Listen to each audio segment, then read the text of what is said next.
bokku internet yu Seneweb jërë ngeen jëf comme ni ngeen ko gisee ci image yi nga xamante ni moom moo jiitu tey jii sunu gan moom mooy Mamadou Dione moom moo jiite conseil sénégalais des chargeurs muy benn kuréel bu am solo rawatina ci wàllum koom am nañ mbégte di ko dalal moom Mamadou Dione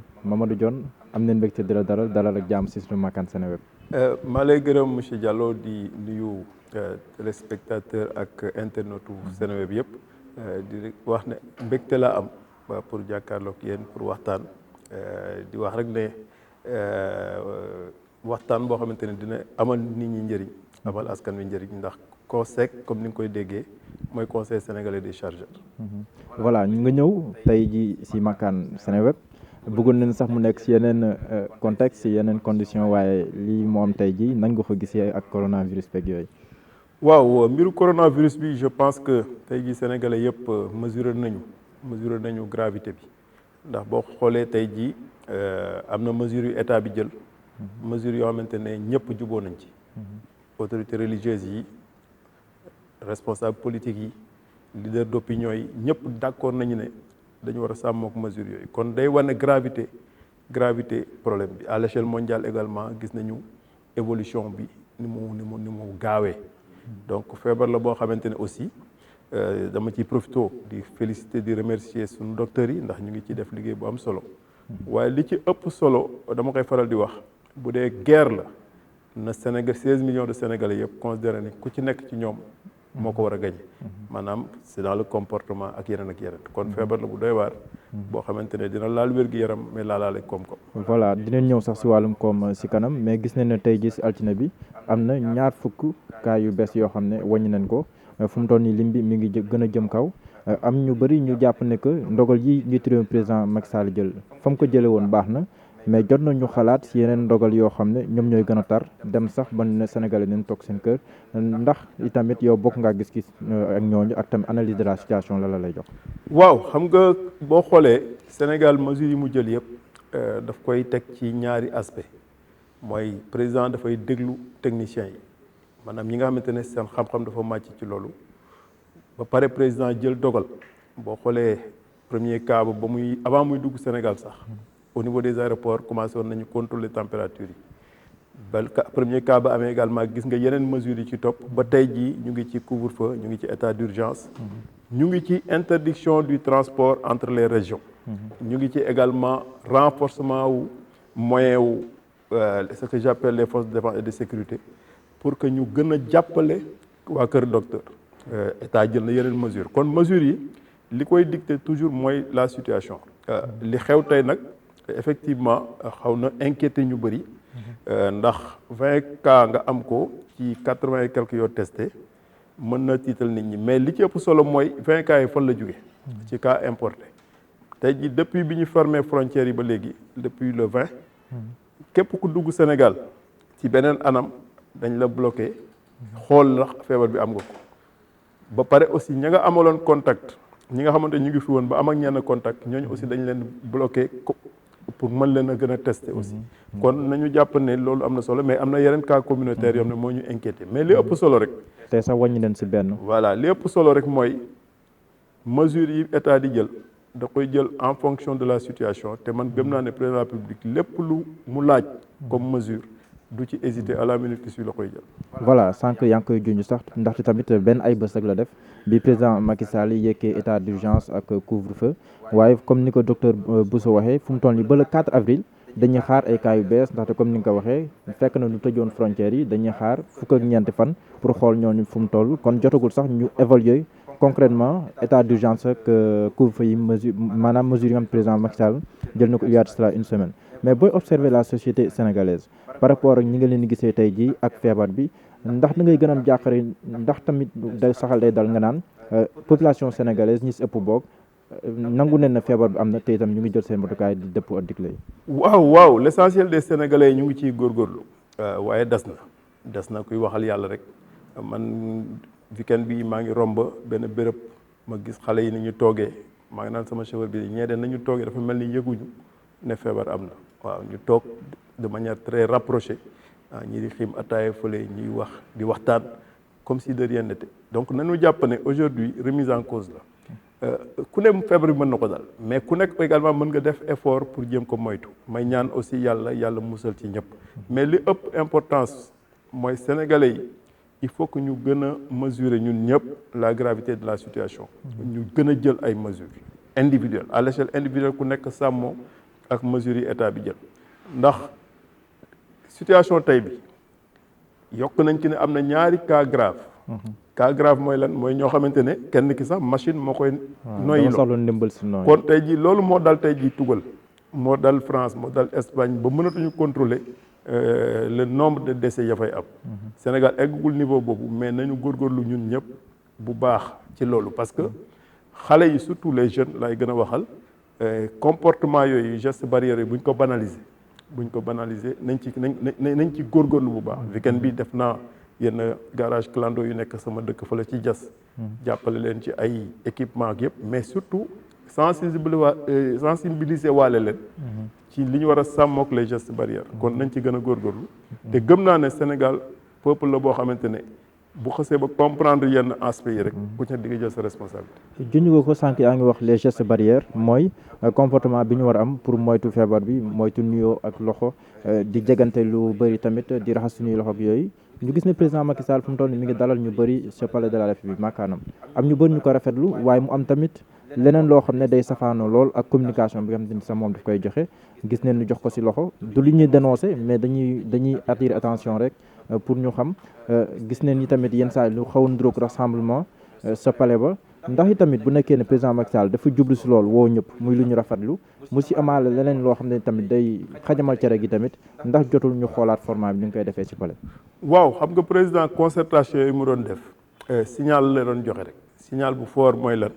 mooy man président jël naa ay dogal man la yàlla may ma jël dogal yooyu waaye dogal yooyu dinaa ko wax ak leader d'opinion yi pour ñu wesaare ko am na ci wàllu boo xamante ne assemblée ko moom muy voter ay loi dinaa ñaan assemblée mu jox ma ci pouvoir yooyu pour ma mën a dans certaines situations surtout situation bi ñu toll nii ma mën a gouverner avec des ordonnances pour aller beaucoup plus vite loolu nag boo koy pencoo il faut nga waxtaanee ko classe politique bi yëpp effectivement am na yoo ci signalé mais li ëpp importance rek mooy tey jii Sénégal ñëpp juboo nañ ci lan la ñu war a def ñëpp juboo nañ ci lan la état war a def état également dégagé na ay moyens ak ay pexe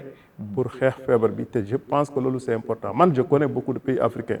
yoo xamante ne dispositif bi ñu commencé mettre ñun en place ñoom defaraguñ ko en place kon loolu c'est important mais li ëpp solo rek mooy rafetal mais encore une fois acteurs yëpp na ku nekk sàmmoo ak geste barrière yi na ku nekk expliquer population yi li ñu war a def pour gën cee mucc ndax këru docteurs yi waruñu leen mettre dans des situations yoo xamante ne nombre de malades yi day bëri te bu bëree également débordement mën na ci am. voilà sànq sax ñu ko doon junj léegi ñu wax ci wàllum koom ak jeexital yi nga xamante ni coronavirus def na ko maa ngi koy wax sànq yaa jiital conseil sénégalais des chargeurs COSEC mi benn kuréel bu am solo bi ñëw ci képp ku ko wax import wax export ak wàllum jokkalante jëm ci wàllum marchandise ak yeneen yu ni mel ak mesures yu ñu jël ndax impacté wul loolu tamit fànn bi nga yor yow. waaw impacté na ko. commencé na ko impacté waaw parce que boo xoolee COSEC ay ressources am mu ngi koy jëlee ci importation yi ak exportation yi ak yeneen produits yoo xamante ne mettre nañ ko en place chaque jour ñu ngi surveiller recettes yooyu mais li wërte wër mooy sentiraguñ ko de manière globale mais xam naa ne fii ak fin avril dugg mai dinañ ko sentir ndax coronavirus dafa laal système de production wu dëkk yu bëri ba dëkk yooyu tey gis dans leur système de production dinañ continuer di exporter vers d'autres pays mais dañuy njëkk a régler seen problème mu dëkk ba pare beneen bi aussi importation et exportation yi ña koy def également seen déplacement buñ ko réduire am na ci ñu bëri ñoo xam ne loolu aussi da ciy sooxe même si par ailleurs marchandise dans le commerce international marchandise mën na voyager sans mu ànd ak propriétaire am ndax marchandise yi jaar ci bateau yi noonu lay def yi jaar ci avion yi ci cargo yi noonu lay def mais li ëpp solo tey jii mooy am na ligne maritime yoo xamante ne defatuñu yenn dëkk yi du ma leen def du ma ko lim fii mais je sais que y a des lignes maritimes qui ne font plus l'Asie qui ne font plus certains pays de l'Asie te lu bëri daan na jógee Asie kon dinañ ko sentir mais le problème le plus important rek mooy teel a jël ay dispositions te ñun au niveau du COSEC anticiper nañ ci loolu ndax def nañ réunion comité de direction xoolaat yan mesure lañ mën a xaar yan mesure lañ mën a xaar ci COSEC ngir adapté aussi situation waaw mesure bi ci jiitu déjà depuis le 2 mars ba ñuy annoncé premier cas bi mu ngi ñu fekkoon ñuy réunion ak sunu représentant bi nekk Chine réunion fii lañ ko defee Dakar ñu jàppale woon leen sax sénégalais yi nekk Chine jox leen 650 kilos de matériel ma ciy profité di remercier monsieur l'ambassadeur son excellence monsieur Mamadou Ndiaye ambassadeur du Chine ci témoignage bi mu ci def également nous concernant ak consulat beeg yëpp. Dès le 3 mars ci la ñu jël ay dispositifs en interne maanaam clients yi daan ñëw COSEC ñu defaraat organisation bi ba clients yooyu bu ñu ñëwee dañu am 2 guichets pour mën a def seen i formalités sans nekk en contact avec le personnel ñu jox également personnel bi ay jumtukaay également déployer aussi sunu appui au niveau de l'État ak yeneen mais mesures yi ñu jël en interne également parce que di nga débuter année nga ne lii laa fas yéene def nga defar sa budget mais situation exogène bu mel ni bii bu ñëwee da ngay xoolaat sa budget lan nga ci mën a def lu gën a prioritaire yenn ni nga recentré ko donc loolu liggéey boobu def nañ ko te je pense que toutes les structures également publiques et privées def nañ ko mais bu ñu fàtte ne également état bi am na lu mu fas yéene dégager n'est-ce pas dans le cadre du fonds n'est-ce pas force Covid-19 pour pouvoir accompagner toutes les structures. seen si wala wax nga ko sax xeex la boo xam te ñëpp ñëw si sóob seen yoxo COSEC participation si mbir mi ñaata ngeen ko xayma. waaw ñun dès le 20 déjà mars bi passé def nañ benn chèque gu 30 millions ah participer ko au niveau du ministère de la santé à titre personnel également participer nañ ci mais au-delà de ça également liggéey nañu également avec d'autres structures pour jàppale leen en moyen matériel et loolu am na solo mais li ëpp solo mooy aussi nañ jàpp ne crise bi en fonction évolution wu crise bi képp ku ci jàppal ne war nga ci gën a jàppal ndax guerre nag effort de guerre lay àndal donc moo tax ba il faut nit ñu comprendre ko noonu mais li ëpp solo c'est l'engagement de chaque citoyen geste barrière moom jarul investissement bu bëri ku nekk mën nga ko def te moo ci gën a efficace ku amul gel raxasoo ak saabu bi ngay xeeb ni mën na raxas sa loxo ba mu set wàññi dem ak dikk bi fépp fu mbooloo di dajee jàppal ne c'est interdit nga fay dem jàppal ne c'est interdit parce que nit ñi il faut ñu xam loolu donc loolu yëpp bu ñu ko sàmmoo nag chaîne de transmission bi dina wàññeeku à un moment donné à partir du 4 avril Sénégal dina gën a xam la situation gën a concentré wu nag n'est-ce pas ci yeneen forme de dépistage. voilà ñu ngi ñaan yàlla mu gaaw jóge fii mais nan ngay percevoir après Covid-19 Sénégal ndax day doon loo xam ne daf ñuy gën a yee ndax day doon loo xam ne tam daf ñuy gën a ñaax pour yenn produit ñu koy defal suñu réew parce que fu mu toll nii at mi dafa tëju wala boog ndax tamit ñaan na ko yàlla day ñëw rek mel ni bateau le Joola jàll après ñu continuer suñu nekkoon. waaw parce que boo xoolee président Macky Sall bi mu faloog léegi dafa njëkk góorgóorlu bu baax ci wàllu mbay boo xoolee tey record yi ñu am ci mbay mi ceeb 1,13 million tonnes gerte gi 1,4 million tonnes jigéen 527 000 tonnes pomme de terre 12 500 tonnes lañ doon bay 2012 12 500 tey ñu ngi 160 000 tonnes soble et cetera dañ ko daan importer lu ci bëri lépp ñu koy bayee fi kon politique boobu mu enclenché moom lay continuer boo xoolee tey jii même en termes d'industrialisation projet yi mu teg donc loolu yëpp lu muy tekki mooy tey jii l'autosuffisance nañ ko gën a accélérer te loolu dafa moom mooy sax le programme liggéeyal ëllëg bi ñu sumb nii mais Covid-19 war nañu gën a yee également ci wàllu consensus des acteurs parce que dialogue national bañ koy lancé Covid-19 ñëwagul mais li gënoon lal dialogue national c'est un dialogue inclusif sur le modèle économique et social bi war a engager Sénégal les 20 prochaines années xam nga réeroo amul ñàkk waxtaan mooy am kon woote waxtaan boobu mu defoon je pense que après le Covid-19 incha allah bu ñu yàlla mayee ba ñu gagné feebar bi sénégalais yi war nañu gën a dellu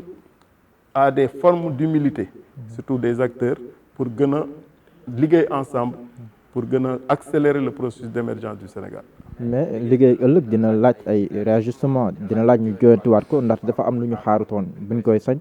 loolu ñëw mën na am lu mu yàq wala lu mu déranger foog ñu kii waat ko réajustement. waaw xam nga réajustement moom état boo gis ci réajustement ngay nekk xam nga tey jii boo xoolee même le fonds bi président fas yéene dégagé woo ci privé woo ci secteur public woo ci ñëpp fonds boobu dina servir un peu d'amortisseur n'est-ce pas ci choc bi ñu nar a subir ndax ay moyens exceptionnels lay doon yoo xamante ne day ñëw ajouté wu pour permettre ñu déjà ñu anticiper même sur la baisse de recettes ak yenn yi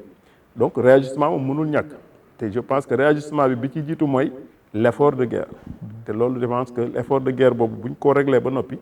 du tere aussi par rapport à l'impact bi muy joxe d'ici la fin de l'année l'État aussi dina jël les dispositions qu'il faut mais une chose est sûre mooy li wokk Sénégal moo xuri àdduna bi te toute l'économie mondiale ñoo sentir lii te du lu ndaw la Chine moom mooy usine àdduna bi 60% au paracétamol yi Chine lañ koy defar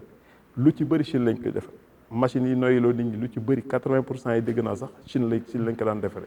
mu tekki lan mu tekki ne au-delà du Sénégal c'est l'économie mondiale qui sera interpellée par ce réajustement moom mënul ñàkk mais li ëpp solo rek mooy Covid-19 daf ñu fekkoon ci logique gu émergence et ku wax émergence di résilience n'est-ce pas de notre capacité de production te je pense que yoon bi ñu jëloon baax na duñ ko teggi mais dinañ ko gën a renforcer. ndax Sénégal aussi warul gën a mën a appuyer wu sur ses bons rapports avec la Chine ndaxte Chine xam ne fu mu toll nii tàmmal na maîtriser coronavirus ndax warul gën a appuyer aussi fànn boobu pour xeex coronavirus Sénégal. si président wàllum jumtukaay ak si yeneen xeet yi. président Macky Sall mu ngi koy def boo seetloo Chine ba mu amee problème bi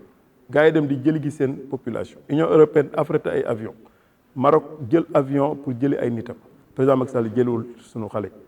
non seulement jëliwul mais dafa jël ay masque ak ay gel may ko Chine geste symbolique boobu chinois yi duñ ko fàtte ilaa yawmi diin ba pare aussi en termes d'accompagnement tey gis nga ne Chine mu ngi gën a góorgóorlu également ci accompagner Sénégal ci xeex bi ndax coow li mooy Chine ñoo gën a xam feebar bi ndax ñoom la njëkk dal kon coopération boobu mënul ñàkk mais li jiitu Covid-19 avant Covid-19 sénégalais yi bu ñu fàtte ne bi président Macky di ñëw Chine 24e partenaire u Sénégal la 24e tey ji Chine mooy 2e pour ne pas dire premier. kon mi ngi jongoon teg France fu mu toll nii. non pour ne pas dire premier Chine mooy 2e partenaire du Sénégal boo jëlee import export ak investissement direct étranger et cetera mu tekki lan mu tekki ne tey ji dans le cadre n'est-ce pas de cette lutte contre le Covid-19 Chine dina ci jàppale Sénégal mais aussi Sénégal dina ci jàppale boppam par la mobilisation de ressources bi nga xamante ne lancé nañ ko n'est-ce pas le ministère de la santé et de l'action sociale versé na la mu jotoon collecté au niveau du trésorier général de l'État te tey jii compte bi ubbi nañ ko avec des au niveau de la BCEAO avec des souscriptions yu mën a jógee fépp ci àdduna bi y compris même dans notre propre pays donc Sénégal ci boppam lay compter d'abord pour xeex feebar bi mais feebar la bu laal àdduna bi yëpp donc la coopération internationale aussi am na. en tout cas merci beaucoup directeur amoon nañu mbégte lool sax bokk ak yow jotaay bi amoon nañu mbégte tamit janoog yéen tey jile dig leen daje si lu yàggatul dara ak beneen kilifa incha allah jërë ngeen jëf.